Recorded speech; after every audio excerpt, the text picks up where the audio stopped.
today we're going to be learning backside nose blunts to forward.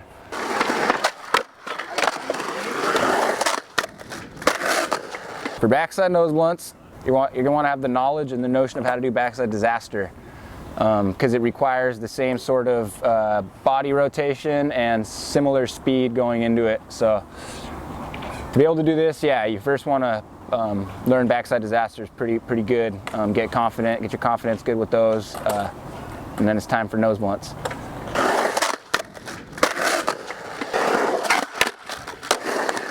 So backside disasters, switch blunts, basically you want to combine those two with a good amount of speed, and hopefully you get your nose up on there. And once your shoulders are locked, you spot your landing, proceed to pop that sucker in right away. Fucking high five a homie. Eat some ice cream, I don't know. I like to come at this speed with, or this trick with a little bit of speed once again, because I feel like if you don't get into it, it's better to have more speed and kind of overshoot it than to undershoot it and do a sketchy half on, not quite on, where your board can shoot out under you and nothing good can come of this. So again, you're gonna want to come up to this with a decent amount of speed, more than you would a backside disaster. You're gonna want to come up to it like you're kind of hauling ass towards a backside ollie almost. Next, you're gonna want to get kind of like a scoop going. It's not a full-blown ollie motion.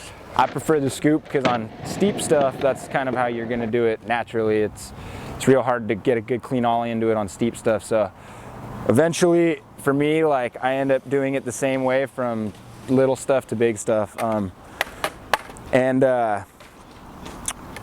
Again, this is kind of one of those shoulder things where your shoulders are going to dictate a lot of where you're bored and where you end up. A lot of times what will happen is you'll get into it and your shoulders will still be rotating. You'll want to come out revert. If that works, then go for it. But for me, I think that the basic popping into forward is going to help with the other variations a lot more. So when I get into it, I definitely like to throw my body weight like I'm going into backside disaster so that my shoulders stop rotating and I'm not coming all the way around like going into revert. And I like to try and think of just locking them up. Lock your shoulders up so that when you're standing over the board, your shoulders aren't back over here. You're actually looking at your nose. You're looking at where you're coming in. And it'll help when you're popping in a lot too, to just be able to see where you're going. So a lot of it again is in the shoulders. You want to just limit how much your shoulders rotate so that you can make sure to come back to forward. I think I very first I saw this trick done to a gnarly magnitude by Bob Burnquist. I've seen footage of him doing it on vert like long time ago, and I probably didn't realize exactly what it was.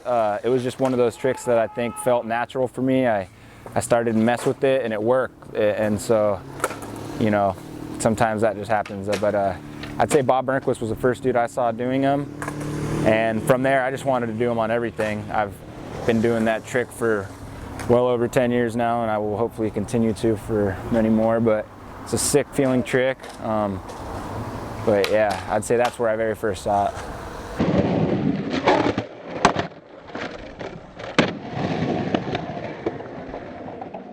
And then you want to have your back foot. Oh, the back foot's all the whole thing about this trick. You put your back.